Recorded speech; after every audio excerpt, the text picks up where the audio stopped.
ಧರ್ಮಸ್ಥಳ ಪ್ರಕರಣಕ್ಕೆ ಸಂಬಂಧಪಟ್ಟಂತೆ ಇವತ್ತು ಬಂಗ್ಲೆಗುಡ್ಡದಲ್ಲಿ ಮತ್ತೆ ಶೋಧ ಕಾರ್ಯ ನಡೆಯುತ್ತಾ.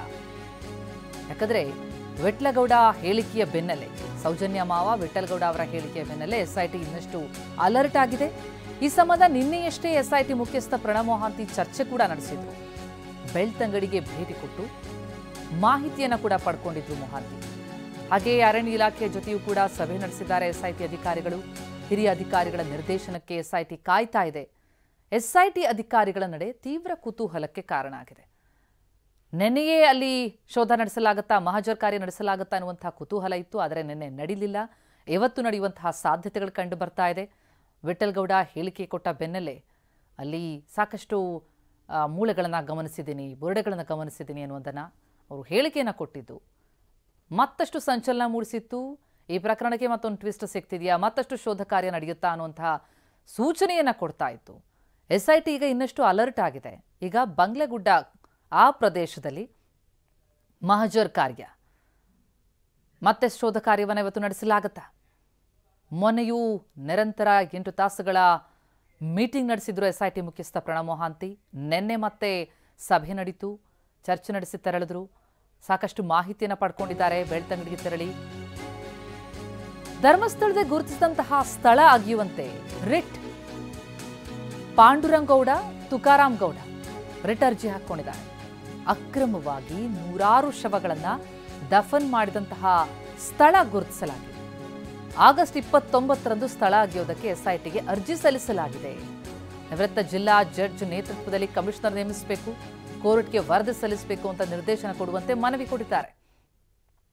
ಇನ್ನು ಕಚೇರಿ ಎತ್ತಿರುವಂತಹ ಆಕ್ಷೇಪಣೆಯನ್ನ ಸರಿಪಡಿಸೋದಕ್ಕೆ ಅರ್ಜಿದಾರರಿಗೆ ಸೂಚನೆ ಕೊಡಲಾಗಿದ್ದು, ಸೂಕ್ತ ಮಾಹಿತಿ ಪಡೆದು ಉತ್ತರಿಸುವುದಕ್ಕೆ ಎಸ್ಪಿಪಿಗೆ ಸೂಚನೆ ಕೊಡಲಾಗಿದೆ.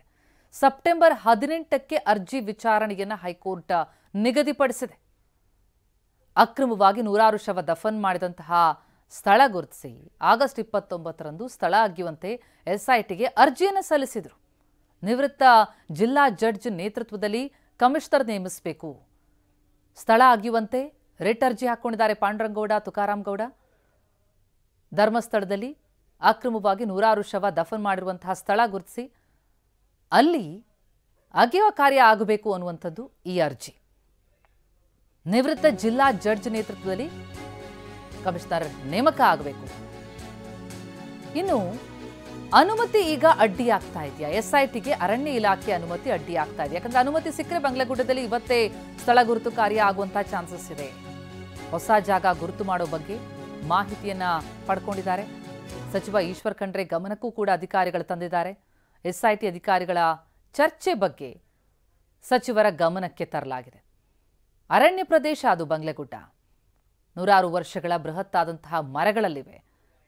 ಹೀಗಾಗಿ ಅರಣ್ಯ ಇಲಾಖೆಯ ಅನುಮತಿ ಬೇಕಾಗತ್ತೆ. ಆದರೆ ಎಸ್ಐಟಿಗೆ ಅದೇ ಅಡ್ಡಿಯಾಗಿದೆಯಾ?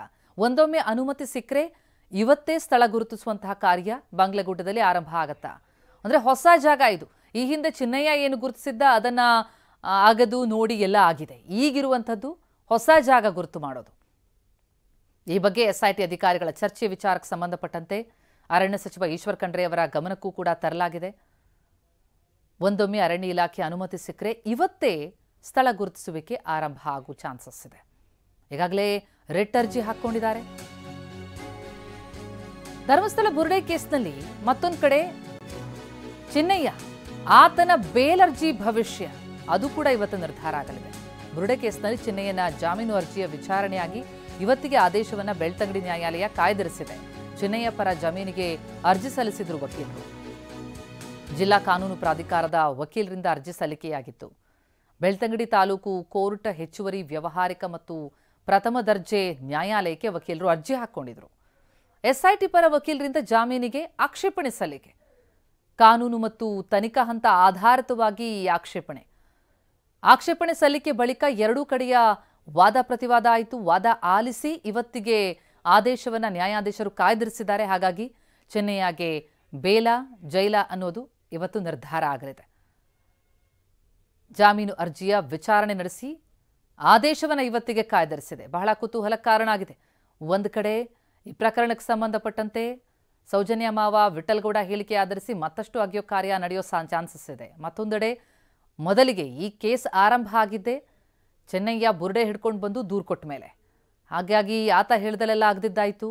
ನಂತರ ಆತನನ್ನೇ ವಶಕ್ಕೆ ಪಡೆದು ವಿಚಾರಣೆ ನಡೆಸಿದ್ದಾಯಿತು. ಈಗ ಆತನಿಗೆ ಬೇಲ್ ಸಿಗುತ್ತಾ ಅನ್ನೋದು ಕುತೂಹಲ.